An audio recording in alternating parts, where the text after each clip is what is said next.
Kisah selanjutnya merupakan sepupu Rasulullah Shallallahu Alaihi Wasallam, Zubair bin Awam. Zubair lahir pada tahun 594 dengan nama Abu Abdullah Zubair ibn al-Awam ibn Khalid ibn Asad ibn Abdul Uzza ibn Qusay. Selain sepupu, hubungan kekerabatan antara Rasulullah Shallallahu Alaihi Wasallam dengan Zubair adalah saudara ipar.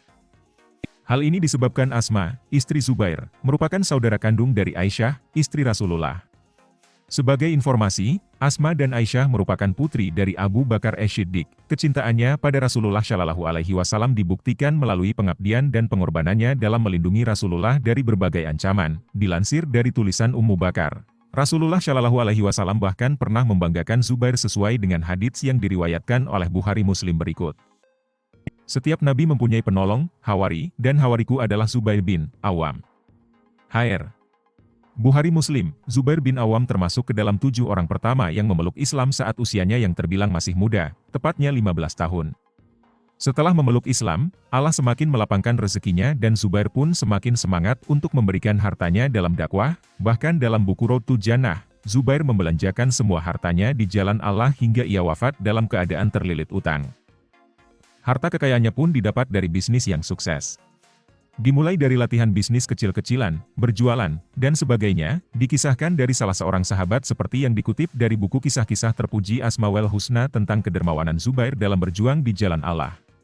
Sahabat itu berkata, Zubair memiliki 1000 macam kekayaan yang digunakannya untuk berdakwah. Namun tidak ada 1 dirham, 4.000 rupiah, pun masuk ke rumahnya. Selain kedermawanannya, kisah keberanian Zubair karena kecintaannya pada Rasulullah dan Allah Subhanahu wa Ta'ala pun tertuang dalam buku Road to Jannah karya Robi Afrizan Saputra. Dikisahkan saat usia Zubair masih sangat muda, ia pernah mendapat siksaan dari orang-orang Quraisy, tepatnya pamannya sendiri yang memimpin penyiksaan tersebut. Ia disekap di dalam sebuah dedaunan lipatan tikar yang dipenuhi asap api dengan tujuan membuat napas Zubair menjadi sesak.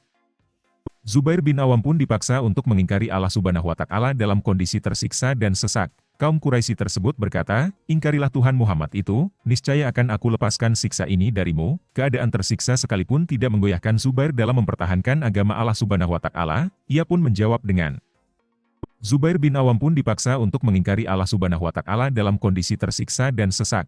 Kaum Quraisy tersebut berkata, ingkarilah Tuhan Muhammad itu, niscaya akan aku lepaskan siksa ini darimu. Keadaan tersiksa sekalipun tidak menggoyahkan Zubair dalam mempertahankan agama Allah Subhanahu wa Ta'ala. Ia pun menjawab dengan, tidak. Demi Allah, aku tidak akan kembali pada kekafiran untuk selama-lamanya, jawab Zubair dengan pasti. Kisah lainnya bercerita tentang Zubair yang selalu mengawal Rasulullah dalam peperangan.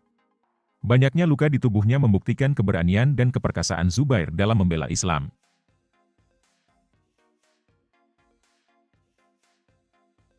Hanif bin Ubaid yang melahirkan Mus'ab, Hamzah,